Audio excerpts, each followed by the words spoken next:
ఉప ఎన్నిక తప్పదా? ఇదంతా మాజీ సీఎం వైఎస్ జగన్ పై ప్రతీకారం కోసమేనా? మాజీ సీఎంని ఎమ్మెల్యేగా కూడా అనర్హుడిగా ప్రకటించడానికి అవకాశం ఉందా?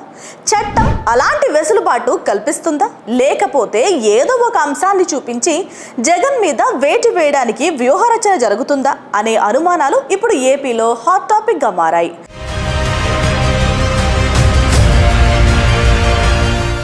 అవును, AP assembly deputy speaker Raghurama Krishnam Raju తాజాగా చెబుతున్న మాటలను గమనిస్తే ప్రజలకు ఇలాంటి అనుమానాలే కలుగుతున్నాయి.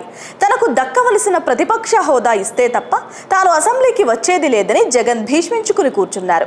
ఆయన గైర్హాజరును సాకుగా చూపించి ఎమ్మెల్యేగా కూడా అనర్హుడిగా చేయడానికి కూటమి ప్రభుత్వం ప్లాన్ చేస్తున్నట్టు సమాచారం.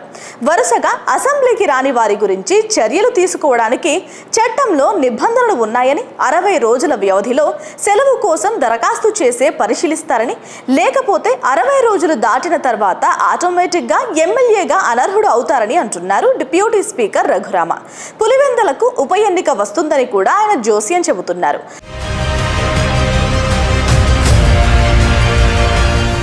మొత్తానికి చట్టంలోని నిబంధనలను అన్నింటినీ పరిశీలించి కూటమి ప్రభుత్వం జగన్ కోసం కొత్త ప్లాన్ సిద్ధం చేస్తున్నట్టు కనిపిస్తోంది. మరి జగన్ అసెంబ్లీకి హాజరవుతారా లేదా అన్నది కొద్ది రోజులలో జరగబోయే బడ్జెట్ సమావేశాలలో తేలుతుంది. మరి చూడాలి మరి ఏం జరగబోతుందో.